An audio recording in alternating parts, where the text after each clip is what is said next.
खुद को इतना कमजोर मत होने दो, खुद को इतना कमजोर मत होने दो कि तुम्हें किसी के एहसान की जरूरत हो। जय हिंद प्यारे विद्यार्थियों, आज के इस बेहद महत्वपूर्ण सेशन के अंतर्गत हम जो चर्चा करने जा रहे हैं इसमें राजस्थान की स्थिति एवं विस्तार के टॉप 30 प्रश्नों को कवर करेंगे। इनसे रिलेटेड उन प्रश्नों को कवर करेंगे जो विगत परीक्षाओं में पूछे जाने की संभावनाएं हो। टॉपिक वाइज आपको ये चैप्टर बिल्कुल कंटिन्यूटी यूट्यूब पर मिलते रहेंगे। तो आपको क्या करना है, इसके लिए आपको इस चैनल को सब्सक्राइब करना है और बेल आइकन ऑन करना है ताकि आपको हर एक नए वीडियो का नोटिफिकेशन मिलता रहे और आपकी तैयारी का आप स्वयं आकलन करते रहें। तो चलिए स्टार्ट करते हैं, देरी किस बात की, कमेंट करते रहें आप ताकि हमें ये पता चलता रहे कि आपके कौन से प्रश्न के आंसरों में दिक्कत आ रही है, किस तरीके से आगामी चैप्टरों में प्रश्नों को लेकर आए। तो चलिए पहला ही प्रश्न आपके सामने स्क्रीन पर है।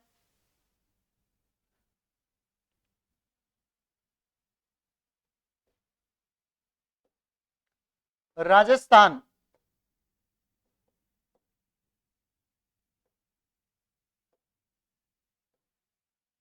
का क्षेत्रफल के राजस्थान का क्षेत्रफल भारत के कुल भौगोलिक क्षेत्रफल का कितना प्रतिशत है? बड़ा सिंपल प्रश्न है पर कवर करेंगे बड़े शानदार तरीके से। तो देखो, राजस्थान का क्षेत्रफल आपको भी पता होगा, ऑप्शन के अकॉर्डिंग आंसर ए हो जाएगा, पर टेंशन मत लो। भारत के कुल क्षेत्रफल का 10.41% है, ठीक है। जबकि यह ध्यान रखना है कि विश्व के क्षेत्रफल के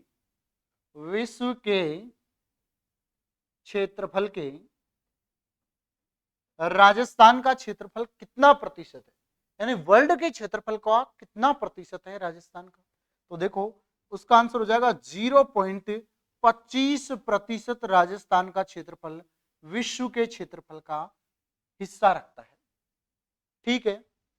अब अगर हम देखें तो फिर भारत कितना रखता है, भाई राजस्थान का पता लगा लिया हमने, तो भारत विश्व के क्षेत्रफल का कितना, 2.41%, ठीक है। 2.41% भारत रखता है, तो राजस्थान 0.25%। भारत में विश्व की कितने प्रतिशत जनसंख्या निवास करती है 2011 के अनुसार, जनगणना 2011 को आधार मान रहे हैं, तो देखो 17.5%, कितनी, 17.5%। अब अपने राजस्थान में प्रश्न पूछ लिया आरपीएससी के द्वारा कि राजस्थान में कितने प्रतिशत जनसंख्या निवास करती है, ठीक है, विश्व की जनसंख्या का 2011 की जनगणना के अनुसार। तो देखो राजस्थान की जनसंख्या है 6.85 करोड़, मोटे मोटे आंकड़े ले लेते हैं, ठीक है, और विश्व की जनसंख्या है 7 अरब, यानी हम भी क्या मान लें, 7 करोड़ मान लें लगभग, ठीक है। तो आंसर क्या आ जाएगा, लगभग 1%, कितना, लगभग 1%। देखो आंसर क्या आ जाएगा, लगभग 1%। 1% जनसंख्या कहां निवास करती है, विश्व की जनसंख्या राजस्थान में निवास करती है। तो देखो इस तरीके से हम प्रश्नों को कवर करेंगे। आंसर तो हो गया ऑप्शन ए, ठीक है, पर हम उसके साथ एक के साथ विभिन्न प्रश्नों को कवर करते हुए चलेंगे। तो वीडियो को लाइक शेयर कर दीजिए और चैनल पर नए हैं तो चैनल को सब्सक्राइब करना न भूलें, ठीक है। अगला प्रश्न आपके सामने स्क्रीन पर है, देखो कितना शानदार प्रश्न है। अब यहां आपके ये चीज क्लियर हो गया, जैसे ही संभाग शब्द आया तो संभागीय व्यवस्था क्लियर हो गई। कैसे, तो देखिए एक बार प्रश्न को, 3 राज्यों के 7 सर्वाधिक सीमा साझा करने वाला संभाग कौन सा है, तो कितना खतरनाक प्रश्न है। भरतपुर, कोटा, अजमेर और बीकानेर, 3 राज्यों के साथ, बिल्कुल। आंसर कमेंट करते रहें, एक बार मैं पानी पी लेता हूं।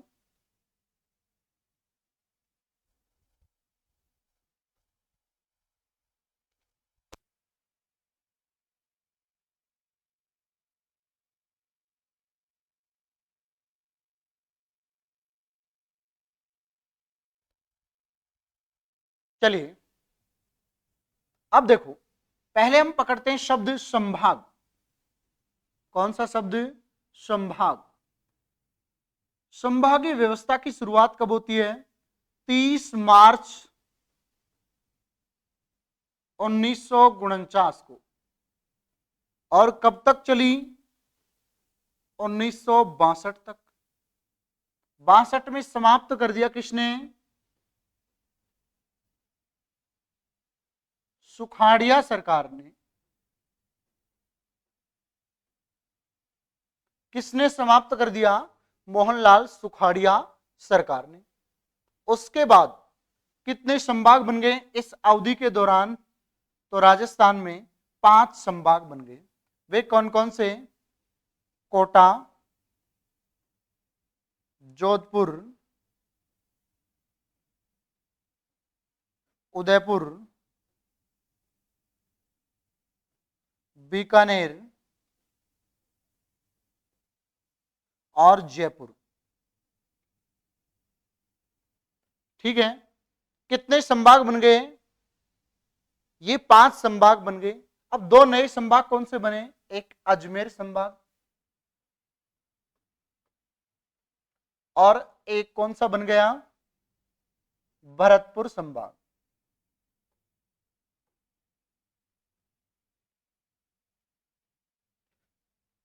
अब आपके ये भी क्लियर हो गया कि 2 नए संभाग बने। अब संभागीय व्यवस्था कब पुनः प्रारंभ की गई? तो 26 जनवरी 1987 के दिन सरकार थी हरदेव जोशी। हरदेव जोशी, ठीक है। हरदेव जोशी सरकार ने क्या किया? संभागीय व्यवस्था को पुनः प्रारंभ कर दिया। यानी कि इस संभागीय व्यवस्था को हरी झंडी किसने दिखाई? हरदेव जोशी ने। ठीक है, हरदेव जोशी सरकार ने संभागीय व्यवस्था को पुनः प्रारंभ कर दिया और छठा संभाग बना दिया उसी दिन अजमेर। तो अजमेर कब बना? 26/1/1987 को।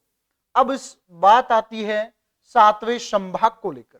तो देखो 7वां संभाग कब बना? 7वां संभाग बना 4 जून 2005 को। उस समय राजस्थान की महिला मुख्यमंत्री वसुंधरा राजे सिंधिया, ठीक है, उन्होंने भरतपुर संभाग बना दिया। भरतपुर संभाग में 4 जिले शामिल हैं। अब आपका प्रश्न क्या है? देखो उससे रिलेटेड कितने फैक्ट क्लियर कर दिया मैंने, ये तो निश्चित हो गया। ठीक है, अब उसी एक प्रश्न के साथ विभिन्न प्रश्नों को क्लियर कर रहे हैं हम, है कि नहीं? तो यहां जो आंसर होगा कौन सा हो जाएगा? जो सर्वाधिक सीमा साझा करता है राज्यों के साथ। तो देखो भरतपुर, एक तो किन किन के साथ हो रहा है ये भी क्लियर कर देता हूं। भरतपुर संभाग है एक तो एमपी के साथ, उसके बाद यूपी के साथ, उसके बाद हरियाणा के साथ। भाई कैसे? सवाई माधोपुर करौली एमपी के साथ, ठीक है, धौलपुर तक। उसके बाद धौलपुर से भरतपुर, ठीक है, ये किसके साथ आ जाते हैं? यूपी के साथ, और उधर हरियाणा के भी टच हो जाता है भरतपुर। तो ये 3 राज्यों के साथ सीमा बनाने वाला संभाग हो जाता है। जबकि सर्वाधिक अंतर राज्य सीमा बनाने वाला संभाग कौन सा हो जाएगा? यहां ऑप्शन में नहीं है, उदयपुर संभाग हो जाएगा। कौन सा हो जाएगा? उदयपुर संभाग। तो देखिए एक प्रश्न से संबंधित विभिन्न फैक्टों को लेकर चल रहे हैं। बस आप तो वीडियो को लाइक शेयर कर दीजिए, स्टूडेंट्स की संख्या बढ़नी चाहिए ताकि हमें भी मोटिवेट मिले। चलो अगला प्रश्न आपके सामने है, स्क्रीन पर बड़ा शानदार प्रश्न है। प्रश्न संख्या 3,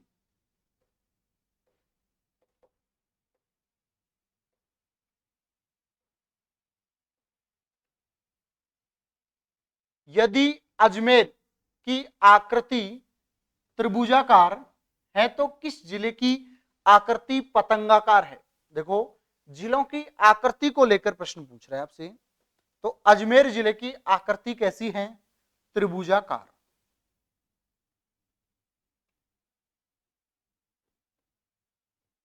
ठीक है, अब आपसे पूछ रहा है कि किस जिले की आकृति पतंगाकार है? तो भाई राजस्थान की भी आकृति कैसी है? पतंगाकार है कि नहीं है भाई। राजस्थान की भी आकृति कैसी है, पतंगाकार है, विषम कोणीय चतुर्भुजाकार है। ये किसने दिया था, टी.एच. हेंडले नामक व्यक्ति है जिसने राजस्थान की आकृति के बारे में सबसे पहले बताया। तो देखो इसका जो आंसर हो जाएगा वो हो जाएगा टोंक। टोंक जिले की आकृति कैसी है, पतंगाकार। ठीक है, अगर हम बात करें देखो घोड़े के नाल के समान किस जिले की आकृति है, तो वो चित्तौड़गढ़ की है। ठीक है, अर्धचंद्राकार आकृति किस जिले की है, वो सिरोही की है। किसकी है, सॉरी सीकर की है। अर्धचंद्राकार आकृति किस जिले की है, सीकर जिले की है। किसकी, सीकर की। अब देखो आपसे आकृति को लेकर प्रश्न पूछे जाएं तो ध्यान रखना राजस्थान के परिप्रेक्ष्य में यहां से ज्यादा पूछे जाने की संभावना है। अब उदयपुर की आकृति कैसी है, तो ऑस्ट्रेलिया के समान, ऑस्ट्रेलिया के समान किस जिले की आकृति है, उदयपुर की है। तो देखो ऑस्ट्रेलिया महाद्वीप क्षेत्रफल की दृष्टि से विश्व का सबसे छोटा महाद्वीप है। ठीक है, और विश्व में कितने महाद्वीप हैं, कुल 7 महाद्वीप हैं, जिसमें सबसे बड़ा कौन सा है, एशिया महाद्वीप। ठीक है, एशिया एक ऐसा महाद्वीप है जो जनसंख्या में भी, ठीक है, और क्षेत्रफल में भी दोनों में प्रथम स्थान रखता है। और उसी एशिया महाद्वीप के किस दिशा में हम निवास करते हैं, यानी राजस्थान है। तो ध्यान रखना दक्षिण पश्चिम में, एशिया महाद्वीप के दक्षिण पश्चिम में राजस्थान है, जबकि भारत के उत्तर पश्चिम में राजस्थान है। ये ध्यान रखना, भारत के तो कहां हैं हम, उत्तर पश्चिम में, जबकि एशिया के दक्षिण पश्चिम में पड़ेंगे। ठीक है, और विश्व में देखें तो ग्लोबीय स्थिति से अक्षांश और देशांतर दोनों की दृष्टि से तो उत्तरी पूर्वी गोलार्ध में हैं हम। ठीक है, तो ये क्लियर हो रहे हैं हर एक प्रश्न बड़े शानदार तरीके से। चलो अगले प्रश्न की ओर बढ़ो। इनमें से किस जिले की सीमा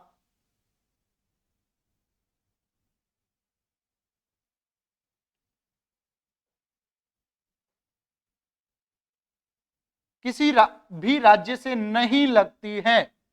और ये बिल्कुल कितना शानदार प्रश्न है, प्रश्न को स्टार लगा लीजिए, स्टार। बिल्कुल आप सोच रहे हैं सर कैसे, तो देखो अपन अक्सर 2 शब्द सुने होंगे अपने करियर में, अगर आपने जीके पढ़ा है तो बड़े शानदार शब्द हैं दोनों के दोनों। एक तो जोशर, एक शब्द है जोसर और एक शब्द है मौसर। ठीक है सर, सुने हैं तो सुने हैं तो देख लीजिए। इसका अर्थ होता है मृत्यु भोज।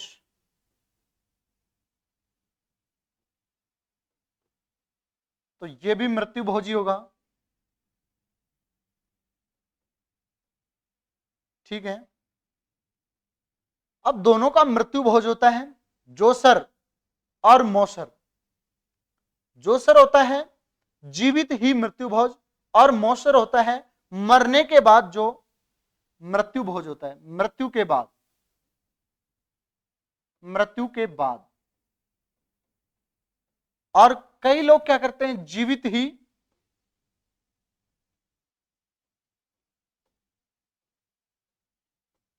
अपना मोछा कर देते हैं। गांव में कहते हैं ना कि रे मोछा है, नुक्ता है। ठीक है, ये शब्द काम में लेते हैं, नुक्ता। अब तुम सोच रहे हो सर इसमें ये प्रश्न बताने की क्या जरूरत आ रही है। देखो बिल्कुल भी माइंड नहीं ले रहे हैं, ये प्रश्न बताने की जरूरत इस वजह से है कि आप देखो इसके माध्यम से हम एक ट्रिक निकालेंगे। तो अपना जोर, अपना जोर बूंदी टोंक पर दो। जब मोछे में या मोसर में जीमने जाते हैं, ठीक है, तो किस पे रहता है जोर, बूंदी पे रहता है। अपना जोर बूंदी टोंक पर दो।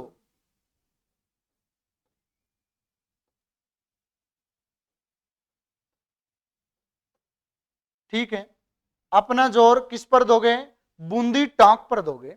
तो देखो अजमेर, अजमेर, पाली, नागौर, जोधपुर, राजसमंद, बूंदी, टोंक और 2 से हो जाएगा दौसा। ये 8 राजस्थान के मध्यवर्ती जिले हैं। कैसे जिले हैं? मध्यवर्ती। अब मध्यवर्ती का मतलब क्या होता है? देखो एक एक चीज क्लियर होनी चाहिए माइंड में। मध्यवर्ती का मतलब ये होता है कि ये कोई अंतरराज्यीय और अंतरराष्ट्रीय सीमा नहीं बनाते हैं, यानी कि ये राजस्थान के मध्य में स्थित है। अब देखो इसके ऑप्शन पर चर्चा करते हैं। करौली किससे सीमा बनाएगा? एमपी से सीमा बनाता है। झुंझुनू किससे सीमा बनाएगा? हरियाणा से सीमा बनाएगा। बूंदी क्या है? मध्यवर्ती है। सवाई माधोपुर किससे सीमा बनाएगा? एमपी से सीमा बनाएगा। तो आंसर क्या हो जाएगा? Option C. बताओ कोई डाउट? No doubt. आगे बढ़िए। राजस्थान का धातु नगर किसे कहते हैं? तो देखो प्रश्न बड़ा शानदार है। प्रश्न संख्या 5, राजस्थान का धातु नगर किसे कहते हैं? टोंक, डूंगरपुर, जैसलमेर और नागौर। ऑप्शन आपके सामने हैं, कमेंट कीजिए, आपको कुछ वक्त दिया जाएगा। ठीक है, राजस्थान का धातु नगर किसे कहते हैं? बिल्कुल शानदार कमेंट आ रहे हैं। बिल्कुल करेंगे इस बार, आप इस बार करेंगे अपने माँ बाप का सपना साकार। जब शेर जंगल में शिकार करने के लिए निकल जाता है तो मैं ये कहता हूं कि शिकार करके ही लौटता है। आप भी अपने माँ बाप का सपना साकार करने के लिए उस परीक्षा रूपी जंगल में निकल चुके हैं, और अब सफलता जब लेकर जाएंगे घर पर तो चारों तरफ से लोग छतों के ऊपर खड़े होकर देखते रहेंगे, और आपके माँ बाप जिस वक्त आपको अपने गले लगाएंगे उस वक्त वो अनुभव होगा आपको उस पल का कि मैंने मेहनत किया है। आपका दिल और रूह कांप उठेगी कि हाँ रियल में मैंने इस जीवन में कुछ उपलब्धि हासिल कर ली। नौकरी प्राप्त करना नहीं है, अपने उस माँ बाप का उस सपने को साकार करना है जिसने दिन रात किस तरीके से आपको कहीं से न कहीं से पैसे वेस्टेज करके इकट्ठे करके जो आपको दिए हैं, अपनी आवश्यकताओं को दबाकर आपको पहले दिया है। अब उस सपने को देख लो आप बस क्या करना चाहते हैं। तो देखिए राजस्थान का धातु नगर किसे कहेंगे? नागौर को कहेंगे। ठीक है, अगला प्रश्न देखियो, भारत के किस भाग में राजस्थान है? जो अभी हम चर्चा कर चुके हैं, तो मैं वापस से चर्चा कर लेता हूं। देखो ये दिशाएं हैं, ठीक है, ये उत्तर दिशा हो गई, ये दक्षिण दिशा हो गई, ये पश्चिम दिशा हो गई, ये पूर्व दिशा हो गई। फिर कह रहा हूं मैं आपको, पेड कोर्स में भी इतनी शानदार तरीके से समझाने वाला नहीं मिलेगा आपको। बकवास ज्यादा करते हैं यूट्यूब पर, क्लियरिटी जो मैटर देना है स्टूडेंट को उसके साथ समझौता नहीं होगा। ठीक है, मुझे केवल एक ही चीज पर विश्वास है, पढ़ाई के साथ। अब देखो उत्तर और पश्चिम के बीच में कौन सी दिशा होगी? उत्तर पश्चिम। ठीक है, तो राजस्थान भारत के किस दिशा में है? उत्तर पश्चिम में है। ये क्लियर हुआ, ऑप्शन ए इसका आंसर हो जाएगा। अगर हम बात करें एशिया के, भाई एशिया महाद्वीप में है राजस्थान।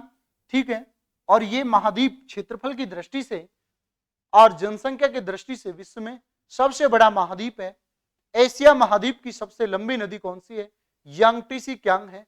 एशिया महाद्वीप का सबसे ऊंचा पर्वत कौन सा है? माउंट एवरेस्ट है, 8,848 मीटर है। ठीक है, एशिया महाद्वीप की सबसे लंबी पर्वतमाला कौन सी है? हिमालय पर्वतमाला है। ठीक है, तो देखिए अब एशिया के दक्षिण पश्चिम में है राजस्थान। कहां पर है? दक्षिण पश्चिम में। ठीक है, जबकि विश्व में देखें तो ये ग्लोबी स्थिति है और ये 0 डिग्री अक्षांश मान लीजिए आप। ठीक है, उसके बाद हम देखें ये उत्तरी गोलार्ध हो गया, ये दक्षिणी गोलार्ध हो गया। अब 0 डिग्री अक्षांश के ऊपर का हिस्सा उत्तरी गोलार्ध कहलाएगा। तो यानी अक्षांश दृष्टि से राजस्थान उत्तरी गोलार्ध में है, देशांतरीय दृष्टि से राजस्थान किसमें है? तो देख लीजिए देशांतर रेखा, ये पश्चिमी गोलार्ध हो जाएगा और ये पूर्वी गोलार्ध। तो देशांतरों की दृष्टि से पूर्वी गोलार्ध में, दोनों की दृष्टि से कहां होगा? उत्तरी पूर्वी गोलार्ध में। स्वाभाविक है, कोई डाउट है? नो डाउट, बिल्कुल क्लियर। तो चलिए आगे बढ़े, शेयर कर दो वीडियो को, लाइक कर दिया करो, छोटे छोटे काम आप करते रहा करो, क्योंकि आप अपने टीचर का सम्मान करते हैं। सूची फर्स्ट और सूची सेकंड को मिलान कीजिए, राजस्थान के संदर्भ में। अब आपको यह क्लियर होना चाहिए, माइंड के अंदर मानचित्र घूमना चाहिए। अगर आपको मानचित्र में डाउट है तो मैं मानचित्र की भी क्लास आपको लेकर आऊंगा, ठीक है। और तो चलिए सूची फर्स्ट, ठीक है। पंजाब राजस्थान के किस दिशा में है? तो एक छोटा सा हल्का सा मानचित्र बना ले ताकि आपके समझने में सुविधा रहे।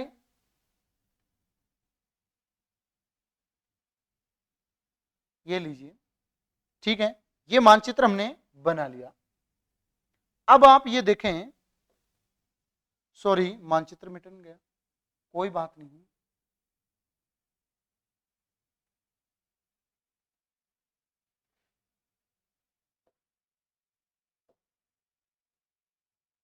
अब यहां इधर गंगानगर और हनुमानगढ़ से कौन सीमा बनाएगा? पंजाब, ठीक है। यहां हनुमानगढ़ से और भरतपुर है और इधर धौलपुर हो जाएगा, यहां तक हरियाणा सीमा बनेगा। कौन? हरियाणा, ठीक है।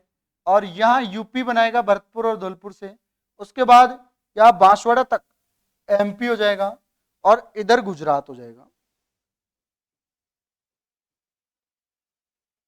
ठीक है। ये दिशा कौन सी होगी? उत्तर, ये दक्षिण, ये पश्चिम और ये पूर्व। तो क्या कह रहा है? पंजाब किस दिशा में है? उत्तर दिशा में है, तो पंजाब यहां 4 नंबर से मिल जाएगा। मध्य प्रदेश किस दिशा में है? दक्षिण पूर्व की, और कौन है? दक्षिण पूर्व, इसमें ये मिल जाएगा दक्षिण पूर्व में।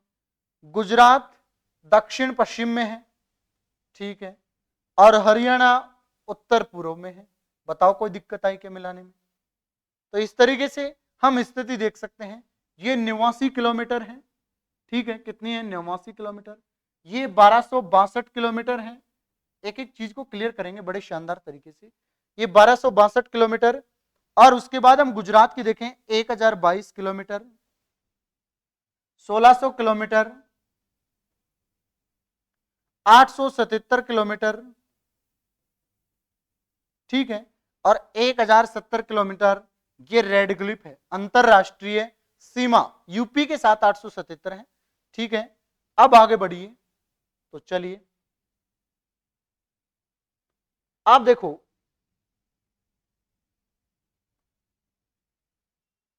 प्रश्न संख्या 8 आपके सामने है।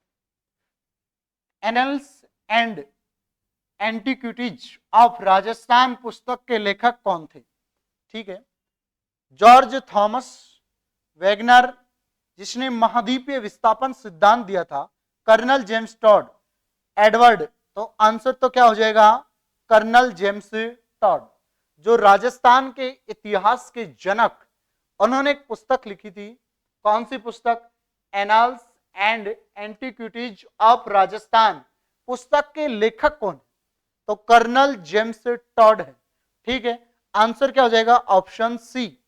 चलिए अब आ गया आपके सामने राजस्थान का देशांतरीय विस्तार, प्रश्न संख्या 9।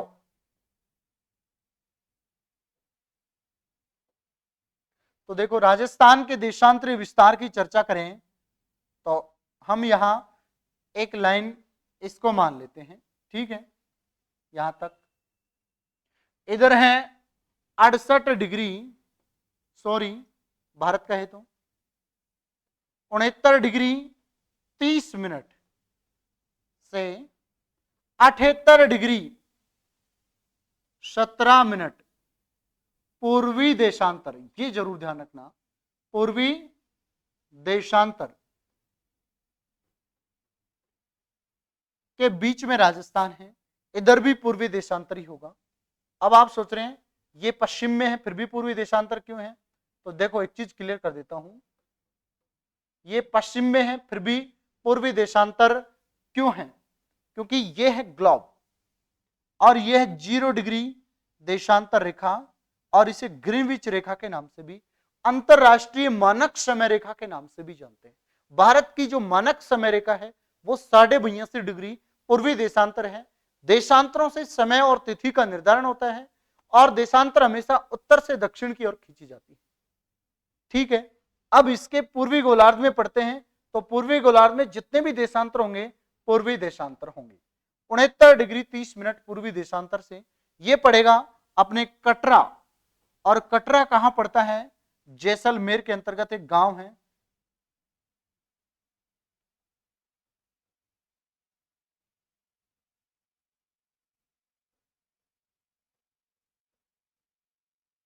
जैसलमेर में गांव है। इधर धौलपुर जिला पड़ेगा और धौलपुर जिले में कौन सा गांव पड़ेगा? धौलपुर के अंतर्गत सिलान गांव पड़ेगा। कौन सा? सिलान गांव। कटरा जैसलमेर से सिलान धौलपुर के मध्य जो समयांतर होगा वो कितना होगा? तो देखो 35 मिनट और 8 सेकंड का एग्जैक्टली समय निकल कर आएगा। क्यों? क्योंकि 1 डिग्री बराबर 4 मिनट और 1 मिनट बराबर 4 सेकंड। जो देशांतरीय अंतर घटाओगे आप 8 डिग्री 47 मिनट आएगा। ठीक है, 8 डिग्री 47 मिनट देशांतरीय विस्तार आएगा। ठीक है, अब उसको आप गुणा करोगे तो 8 गुणा 4 करो, कितना आ गया? 32। ठीक है, और 47 गुणा 4 करो, कितना आएगा? 188।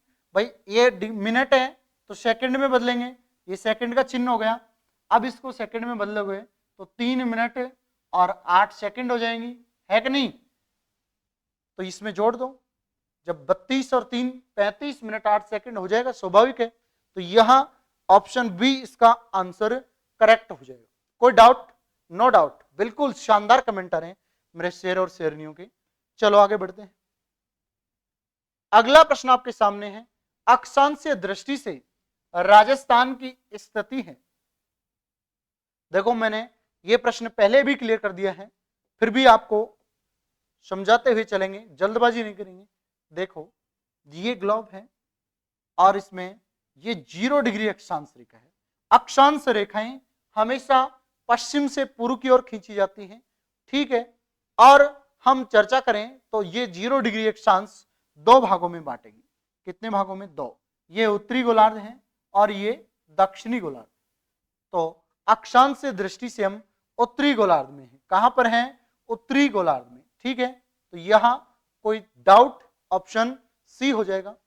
राजस्थान का कुल क्षेत्रफल, देखो कितना शानदार प्रश्न है, पर मैं इस प्रश्न में एक चीज ऐड कर देता हूं, टाइपिस्ट ने नहीं किया होगा, कोई दिक्कत नहीं।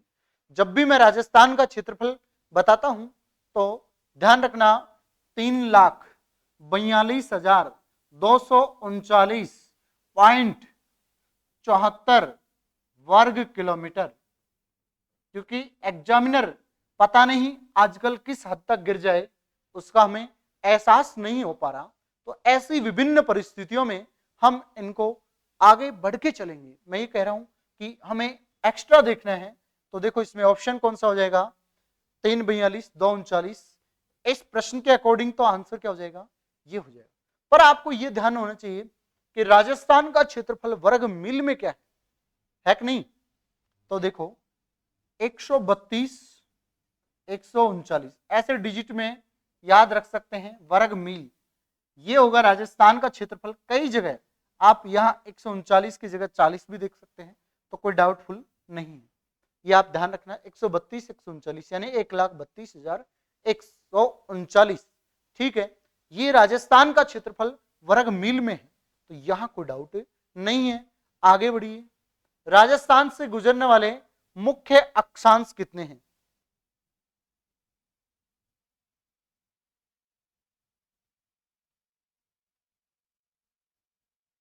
चलो देखते हैं। राजस्थान से गुजरने वाले मुख्य अक्षांश,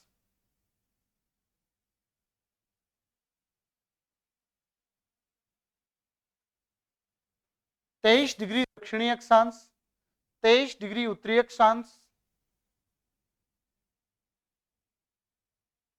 तो देखो इसमें ये प्रश्न है, थोड़ा सा इसके ऑप्शन गलत टाइप हो गए, पर मैं आपको क्लियर कर देता हूं। टेंशन क्यों लेते हो आप? घबराना नहीं है। देखो राजस्थान का अक्षांश विस्तार बताता हूं, 23 डिग्री 3 मिनट उत्तरी अक्षांश से 30 डिग्री और 12 मिनट उत्तरी अक्षांश। अब यह प्रश्न में पूछना क्या जा रहा है कि राजस्थान से गुजरने वाला मुख्य अक्षांश, ठीक है, तो इसमें मुख्य अक्षांश राजस्थान के परिप्रेक्ष्य में क्या होगा भाई, 66 डिग्री भी नहीं होगा, दक्षिणी अक्षांश नहीं, 66 डिग्री उत्तरी अक्षांश भी नहीं होगा, और यहाँ 23 डिग्री दक्षिणी अक्षांश भी नहीं होगा, केवल यहां पर राजस्थान से गुजरने वाला 23 डिग्री उत्तरी अक्षांश और 2 मिनट, ठीक है, 2 मिनट या 3 मिनट एक ही बात है, इसमें यह आंसर हो जाएगा इस प्रश्न के अकॉर्डिंग। बाकी अगर यह अक्षांश से अंतर पूछता तो 7 डिग्री और 9 मिनट हो जाएगा, ठीक है, इसको घटाएंगे तो हम इस तरीके से इस प्रश्न को कर सकते हैं। आगे बढ़िए, प्रश्न बड़ा शानदार है, लग रहा है आपको सिंपल है, कोई दिक्कत नहीं, स्टार लगा लीजिए। यहां से एक बेहतरीन प्रश्न बताने वाला हूं। 21 जून को सूर्य की सीधी किरणें कहां पड़ती हैं? सभी को मालूम है, कर्क रेखा पर। और अंतरराष्ट्रीय योग दिवस, योग दिवस अब ये कब मनाया जाता है, ये प्रश्न इसके साथ में। कर्क रेखा राजस्थान के किस जिले से गुजरती है, उसका युग्म देख रहे हैं, उदयपुर डूंगरपुर, डूंगरपुर प्रतापगढ़, बांसवाड़ा प्रतापगढ़ और डूंगरपुर बांसवाड़ा। तो इसका आंसर तो डी हो गया। आपको पता है राजस्थान के बांसवाड़ा से 26 बांसवाड़ा डूंगरपुर से 26 किलोमीटर, बांसवाड़ा की कुशलगढ़ तहसील और डूंगरपुर का चीखली गांव, उससे कर्क रेखा गुजरती है। प्रश्न पूछ लिया मैंने, अंतरराष्ट्रीय योग दिवस कब मनाया जाता है? ध्यान रखना, ऐसा ही प्रश्न पेपर में देखने को मिल सकता है। 2015 से, कब से? 2015 से अंतरराष्ट्रीय योग दिवस मनाया जा रहा है। कब से? 2015 से। तो ये क्लियर होना चाहिए। कर्क रेखा पर 21 जून को सूर्य की सीधी किरणें पड़ेंगी, तो उत्तरी गोलार्ध में कहें या राजस्थान में सबसे बड़ा दिन और सबसे छोटी रात होगी, जबकि सबसे बड़ी रात 22 दिसंबर को और सबसे छोटा दिन होगा, ठीक है। दोनों को समझ लिया प्रश्नों को। 22 दिसंबर को कई विद्यार्थियों के दिमाग में चल रहा है सर सूर्य की सीधी किरणें कहां पड़ेंगी फिर? तो देखो मकर रेखा पे पड़ेंगी, दक्षिणी गोलार्ध में है, 23.5 डिग्री दक्षिणी अक्षांश पर सीधी किरणें पड़ेंगी 22 दिसंबर को। क्लियर है? No doubt. चलिए आगे बढ़ते हैं। लाइक शेयर कर दो वीडियो को, स्टूडेंट की संख्या बढ़नी चाहिए। और जो भी हैं ऐसा नहीं सोचे स्टूडेंट्स कि आज सर हमारे नाम नहीं ले पा रहे हैं। देखो आजकल मैंने एक प्रारूप चेंज कर दिया है लाइव पढ़ाने का, ठीक है। नाम पर कम ध्यान देंगे हम, आपको वो कंटेंट देंगे ताकि आप डिस्टर्बेंस नहीं हो। नाम के चक्कर में कई विद्यार्थियों की डिमांड रहती है, ओ सर इसके नाम ले लिए, मेरे नाम नहीं लिए। अधिकतर चैनलों में नाम पढ़ने में लगे रहते हैं, तब कि हम क्वालिटी पर विश्वास करते हैं, ठीक है। तो आप समझदार हैं तो लगातार देखते रहें बस। आप निम्नलिखित में से कर्क रेखा के दक्षिण में स्थित है, देखो छोटी शादड़ी, मानगढ़, कुशलगढ़ और कोटड़ा। कितना शानदार प्रश्न है। कुछ प्रश्न सिंपल भी हैं तो कुछ टिपिकल भी हैं। स्टार लगा लो प्रश्न के। बताइए, ऑप्शन आपके सामने है। तब तक मैं एक बार पानी पी लेता हूं।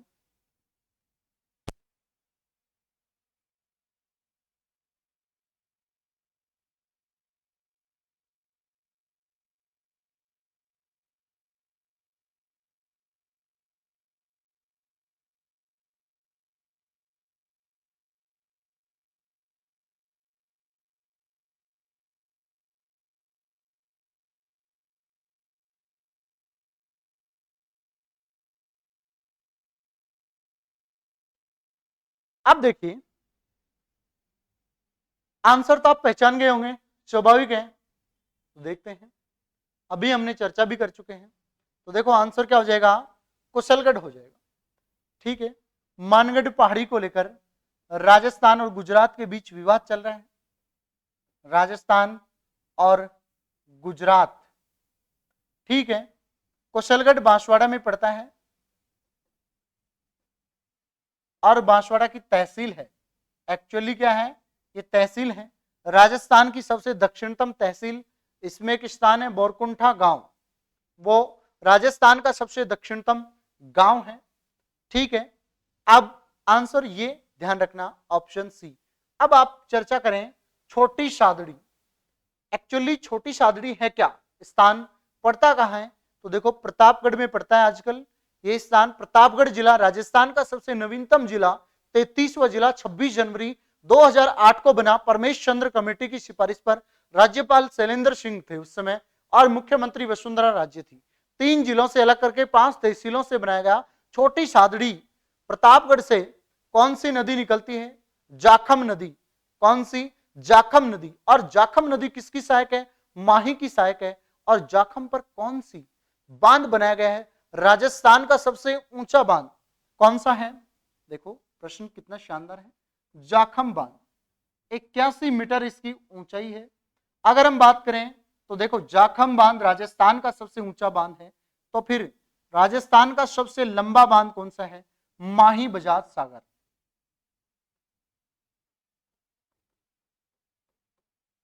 लंबाई के आधार पर 3109 मीटर लंबा है। राजस्थान का सबसे लंबा बांध है माही बजाज सागर। अब एक आध स्टूडेंट के माइंड में चलता रहता है कि सर इसका माही बजाज सागर नाम क्यों रखा गया, तो देखो इसका माही बजाज सागर नाम रखने का कारण है वो इसमें एक बहुत शानदार प्रश्न है। जो राजस्थान के स्वतंत्रता सेनानी थे जमुना लाल बजाज, उनके नाम पर इसका नाम राजस्थान में माही बजाज सागर रखा गया।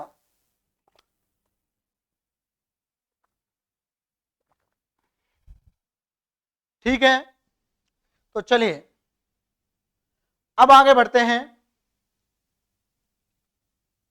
अगला प्रश्न है आपके सामने स्क्रीन पर, राजस्थान की आकृति के संदर्भ में सही है सम चतुर्भुज, ठीक है, षटभुज, विषम कोणीय चतुर्भुज, पंचभुज। तो आंसर तो पकड़ गए आप, पर ये राजस्थान की आकृति बताने वाले प्रथम व्यक्ति कौन थे, तो ध्यान रखना टी.एच. हेंडले राजस्थान की आकृति के बारे में बताने वाले ये प्रथम व्यक्ति थे। तो कौन थे, टी.एच. हेंडले। ठीक है, अगला प्रश्न है, राजस्थान की आकृति के संदर्भ में विषम कोणीय चतुर्भुज। देखो प्रश्न आ गया आपके सामने, राजस्थान की आकृति विषम कोणीय चतुर्भुज सर्वप्रथम किसने बताई। ठीक है, आंसर आपके सामने आ चुका था इसका, तो आपको पता भी है, टी.एच. हेंडले। ऑप्शन सी इसका आंसर हो जाएगा।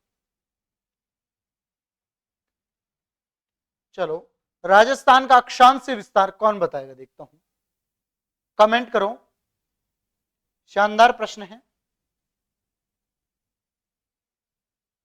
23 डिग्री 3 मिनट उत्तरी अक्षांश से 30 डिग्री 12 मिनट दक्षिणी अक्षांश। कुछ विद्यार्थी इसको करेक्ट मान लेंगे क्योंकि ये दक्षिण में है तो इसको दक्षिण में और एक को उत्तर में। ऐसा नहीं करना है, ये गलती नहीं करनी है स्टूडेंट्स, तभी हम उस रेस से पीछे रह जाते हैं। ऐसी छोटी छोटी गलतियों को हम इस बार नहीं करना है। क्या गलती है, तो देखो दोनों तरीके से उत्तरी अक्षांश हो और 23 डिग्री 3 मिनट हो। कहां से, 23 डिग्री 3 मिनट से उत्तरी अक्षांश 30 डिग्री 12 मिनट उत्तरी अक्षांशों के बीच में राजस्थान स्थित है। जबकि इंडिया का अक्षांश से विस्तार की बात करें तो 8 डिग्री 4 मिनट से 37 डिग्री 6 मिनट, वहां पर हम इंडिया के परिप्रेक्ष्य में चर्चा कर सकते हैं। ये भारत का अक्षांश से विस्तार है, बिल्कुल क्लियर है। अब आती है बात देशांतरीय विस्तार के संदर्भ में, तो बताइए, प्रश्न बड़े शानदार प्रश्नों का समावेश किया गया है। इन 30 प्रश्नों में से अगर आपके 25 प्लस सही है तो ये टॉपिक बिल्कुल धुआं धुआं कर दोगे आप। ठीक है, राजस्थान के देशांतरीय विस्तार के संबंध में सही है 68 डिग्री 7 मिनट से 97 डिग्री, यहां ईस्ट कर देता हूं मैं, पूर्वी देशांतर से, और 25 मिनट पूर्वी देशांतर के बीच में तो हिंदुस्तान स्थित है, ये हिंदुस्तान का देशांतर है। और 69 डिग्री 30 मिनट पूर्वी देशांतर से 78 डिग्री 30 मिनट पूर्वी देशांतर के बीच में कौन स्थित है? तो ध्यान रखना राजस्थान स्थित है। राजस्थान का देशांतरीय अंतर कितना आएगा? तो ध्यान रखना 8 डिग्री 47 मिनट। और राजस्थान में 70 डिग्री देशांतरीय रेखा कहां से गुजरेगी? तो ध्यान रखना जैसलमेर जिले से गुजरती है। कहां से? जैसलमेर से। ठीक है, आगे देखिए, अगला प्रश्न आपके सामने है, प्रश्न संख्या 19। निम्नलिखित में से किस जिले से मुख्य अक्षांश 23 डिग्री 3 मिनट गुजरता है? देखो कितना शानदार, उसको 2 को 3 कर लो आप। सॉरी, ये है 23.5 डिग्री उत्तरी अक्षांश। ठीक है, इसको 23.5 बना लो आप। 23.5 डिग्री उत्तरी अक्षांश गुजरता है। तो यहां पर प्रतापगढ़ से नहीं गुजरता है, बांसवाड़ा से गुजरता है, उदयपुर से नहीं। ठीक है, आंसर क्या हो जाएगा? बांसवाड़ा से। 23.5 डिग्री का मतलब है कौन सी रेखा? करक रेखा। और करक रेखा को 2 बार काटने वाली नदी कौन सी है? राजस्थान की माही नदी, जिसको हम दक्षिण की गंगा, सॉरी दक्षिणी राजस्थान की गंगा, दक्षिण की गंगा तो गोदावरी हो जाएगा भाई, वो भारत के परिप्रेक्ष्य में गोदावरी हो जाता है। ठीक है, गोदावरी दक्षिणी राजस्थान की गंगा, वो सॉरी दक्षिण की गंगा कहलाएगी, जबकि दक्षिण भारत की गंगा, दक्षिण भारत की गंगा कावेरी कहलाती है। कावेरी। देखो प्रायद्वीप भारत की सबसे लंबी नदी कौन सी है? गोदावरी नदी होगी। यहां ये भी ध्यान रखना, इंडियन ज्योग्राफी के प्रश्न भी कवर करवाएंगे, जो कुछ विद्यार्थी हमें को राजस्थान पुलिस के परिप्रेक्ष्य में तो देख पा रहे हैं।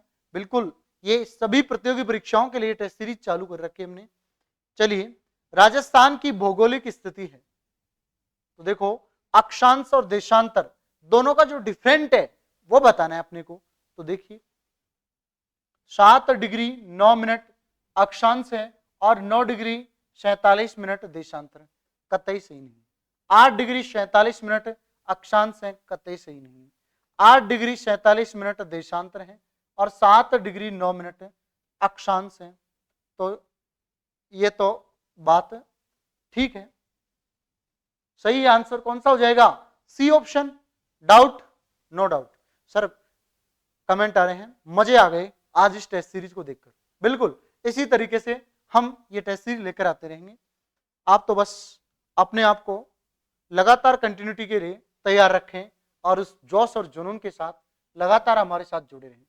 राजस्थान की आकृति है सम चतुर्भुजाकार, पतंगाकार, आयताकार और वर्गाकार। तो देखो हम यहां सम चतुर्भुजाकार नहीं कहेंगे, यहां कहेंगे पतंगाकार या विषम कोणीय चतुर्भुजाकार।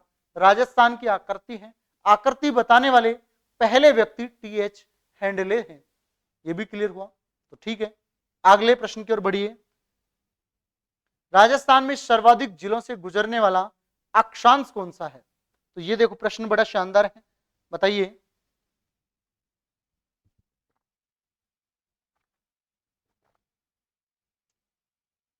राजस्थान में सर्वाधिक ऐसा कौन सा अक्षांश है जो सर्वाधिक जिलों से गुजरने वाला अक्षांश है?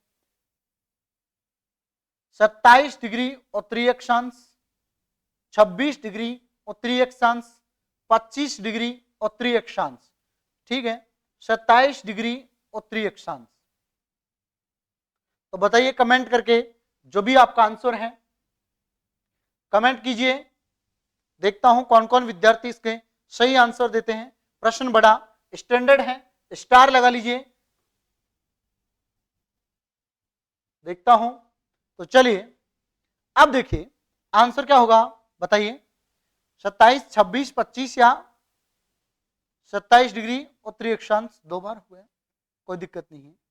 टेक्निकल टीम ने आपको थोड़ा कंफ्यूजन कर दिया। 25 डिग्री उत्तरी अक्षांश ये राजस्थान के सर्वाधिक जिलों से गुजरने वाली अक्षांशीय रेखा है। ठीक है, कितने 25 डिग्री उत्तरी अक्षांश।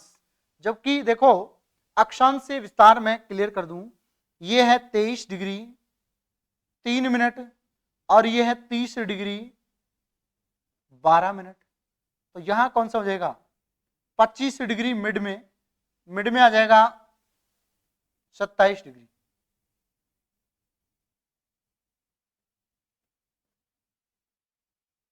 उत्तरी अक्षांश, ठीक है, मध्य में तो 27 डिग्री पड़ता है, पर सर्वाधिक जिलों से कौन सा गुजरेगा, 25 डिग्री उत्तरी अक्षांश। ठीक है, किसी भी तरीके से प्रश्न पूछे गलत नहीं होना चाहिए।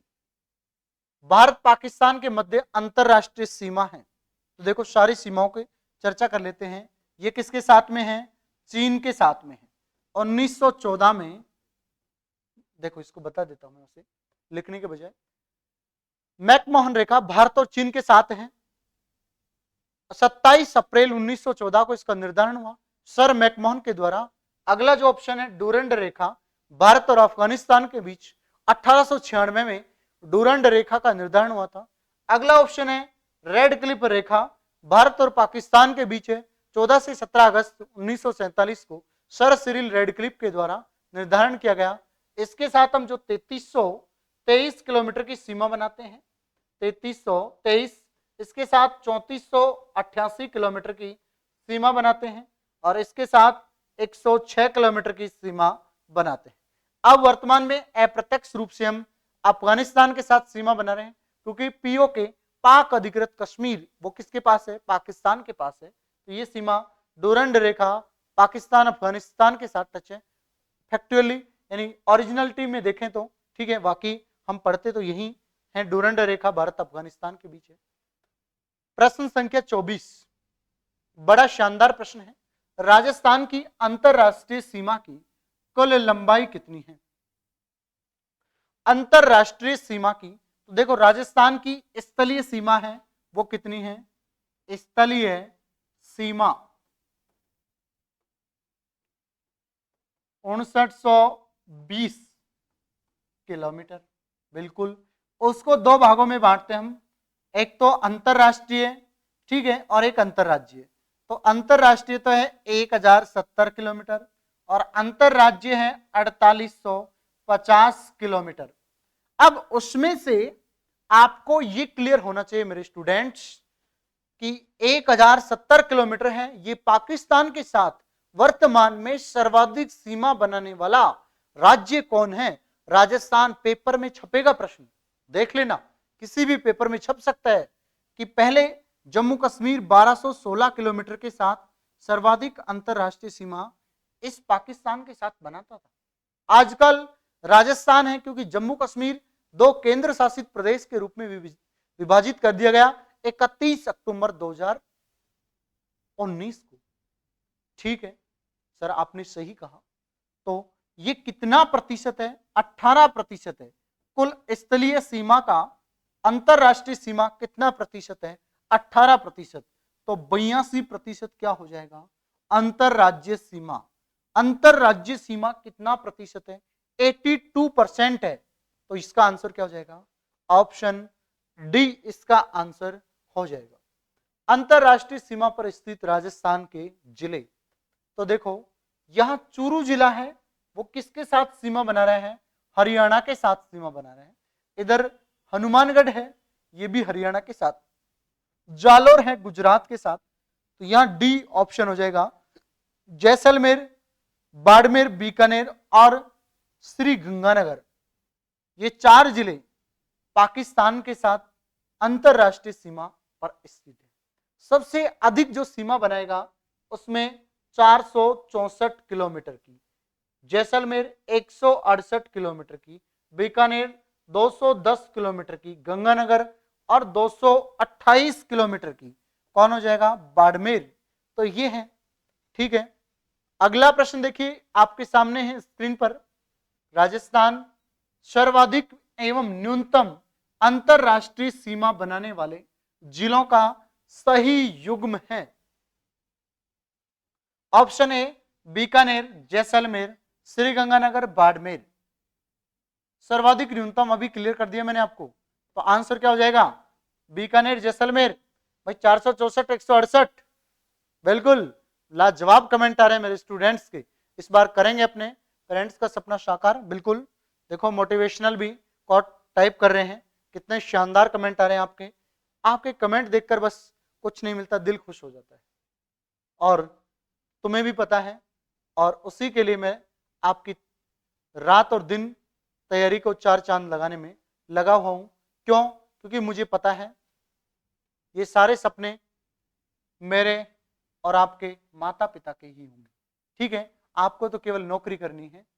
निम्नलिखित में से पाकिस्तान का कौन सा जिला पंजाब प्रांत श्री गंगानगर का पूर्ण रूप से ढकता है? ठीक है, बहावलनगर, बहावलपुर, थारपारकर और रहीम यार खां। तो देखो आंसर, आप थोड़ा सा कुछ प्रश्न टिपिकल आते हैं तो घबरा जाते हैं। घबराना नहीं है, धैर्य नहीं खोना है, धैर्य की परीक्षा लेनी है। जब शेर जंगल में जाता है शिकार करने के लिए, उसको लंबी लंबी छलांगे भी लगानी पड़ती हैं, पर वो ऐसा नहीं सोचता है कि वापस बैरंग खाली हाथ लौट जाएं, भूखे लौट जाएं। नहीं, शिकार करना है तो आप भी उस परीक्षा रूपी जंगल में है। कभी छलांग भी लगानी पड़ सकती है, कभी स्लो भी चलना पड़ सकता है, तो हर तरीके से बदलना है। आंसर तो इसका क्या हो जाएगा, बहावलनगर हो जाएगा। ठीक है, अगला प्रश्न आपके सामने है, राजस्थान की सर्वाधिक एवं न्यूनतम अंतरराष्ट्रीय सीमा बनाने वाले पाकिस्तान के जिलों का सही युग्म है। ठीक है, बहावलपुर, मीरपुर, बहावलपुर, थारपारकर। एक गाय की नस्ल भी है। क्या है? गाय की नस्ल भी है। बहावलनगर और उमरकोट, बहावलपुर और उमरकोट। तो देखो सर्वाधिक और न्यूनतम कौन सा आंसर हो जाएगा? ऑप्शन डी इसका आंसर हो जाएगा। सर्वाधिक बहावलपुर और न्यूनतम कौन हो जाएगा? इधर इस प्रश्न के अनुसार उमरकोट। ठीक है, तो बिल्कुल शानदार कमेंट आ रहे हैं आप सभी के। चलो एक दो प्रश्न और हैं, फिर मिलेंगे। प्रश्न संख्या 29, राजस्थान की अंतरराज्यीय सीमा के कितने राज्यों के साथ लगती है? तो देखो राजस्थान की अंतरराज्यीय सीमा कितने राज्यों के साथ लगती है? 4, 5, 6 और 7। तो देखो मैं नाम काउंट करवा देता हूं आपको। नंबर 1 पंजाब, उसके बाद में हरियाणा, उसके बाद में यूपी, उसके बाद में एमपी, और फिर कौन आएगा? गुजरात। ये कितने राज्य हो गए? 5 राज्यों के साथ राजस्थान 4850 किलोमीटर, कितना हो जाएगा ये? 4850 किलोमीटर की अंतरराज्यीय सीमा बनाता है। यहां भी कोई डाउट है क्या? No doubt. कितने शानदार कमेंट आ रहे हैं। बोला सर बिल्कुल जोश आ गया इस वीडियो को देखने के बाद। तो आना ही चाहिए मेरे स्टूडेंट्स, जोश और जुनून। बिल्कुल राजस्थान के साथ न्यूनतम तथा सर्वाधिक अंतरराज्य सीमा बनाने वाले राज्यों का सही युग्म है। न्यूनतम तथा सर्वाधिक अंतरराज्यीय सीमा बनाने वाले राज्यों का सर्वाधिक सही युग्म है। तो यहां एमपी 1600 किलोमीटर, ठीक है, और पंजाब 89 किलोमीटर, जो कि पंजाब 89 किलोमीटर और एमपी कितना? 1600 किलोमीटर। अब देखो प्रश्न कितना बोल खतरनाक है। न्यूनतम पहले, तो न्यूनतम पहले ही बताना है। राजस्थान के न्यूनतम तथा सर्वाधिक, तो पहले पंजाब आएगा। दोनों में सेम सेम है, पर यहां आपको पहले पंजाब करना है। 89 किलोमीटर न्यूनतम हो गया, फिर एमपी। यहां ये प्रश्न कितना खतरनाक है। देखो ऐसे ही प्रश्न आएंगे एग्जाम में जो लगेंगे अपने को सिंपल, पर होंगे घातक प्रश्न। अब आपके सामने नीचे जो दिया हुआ है वो आपको पता है क्या करना है, समझ गए होंगे। ठीक है, इस चैनल को सब्सक्राइब करना है। ठीक है, जो रेड कलर का बटन दबाना है, और इस घंटी के बटन को दबाकर आप अपना बेल आइकन ऑन कर लो ताकि आपको हर एक नए वीडियो का नोटिफिकेशन मिलता रहे और आप अपनी तैयारी का आकलन सही तरीके से, मजबूत तरीके से एक राजस्थान की निशुल्क और शानदार प्लेटफॉर्म पर मिलेगा आपको। और हमने एक बुक लॉन्च की है, उसकी अनाउंसमेंट आपको कर चुके हैं, तो आप ज्यादा से ज्यादा उस बुक को ऑनलाइन भी मंगवा सकते हैं हमसे, व्हाट्सएप या मोबाइल नंबर पर कॉल करके। उसके साथ हम उस बुक के वीडियो में भी देख सकते हैं आप। और आप हमारे से अगर बुक के परिप्रेक्ष्य में बात करना चाहते हैं तो ये मेरे कॉन्टेक्ट नंबर है, ठीक है, यहाँ पर हमारे ऑफिस में बात हो जाएंगी।